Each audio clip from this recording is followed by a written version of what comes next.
108 हिंदू धर्म का पवित्र अंक है, लेकिन इस अंक के जादुई होने की कई वजह हैं। विज्ञान और गणित की दृष्टि से भी ये अंक बहुत अहम है।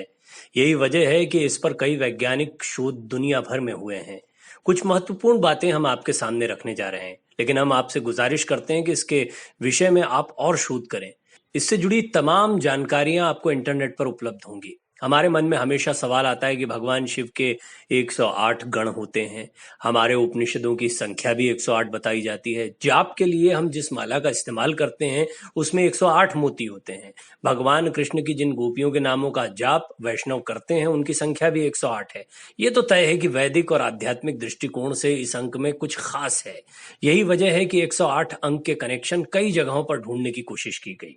इसी 108 की वजह से 18 अंक को भी बहुत महत्वपूर्ण माना जाता है और इसीलिए 18 पीठों की भी स्थापना हुई।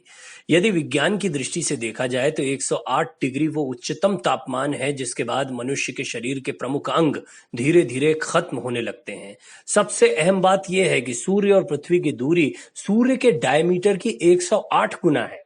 आश्चर्य की बात यह भी है कि इसी तरह चांद और पृथ्वी की दूरी भी चांद के डायमीटर की 108 गुना है। 108 को पूर्ण अंक के तौर पर देखा जाता है क्योंकि इसका योग 9 होता है, जो कि सबसे बड़ा अंक या पूर्णांक भी कहा जाता है। ये तो कुछ पहलू हैं, लेकिन निश्चित तौर पर ऐसी कई बातें हैं जो इस ओर इशारा करती हैं कि हमारे पूर्वजों ने जो परंपराएं बनाई उनके पीछे कई वैज्ञानिक कारण थे। 108 अंक का इस्तेमाल हिंदू धर्म में आस्था के रूप में ऐसे ही नहीं किया जाता।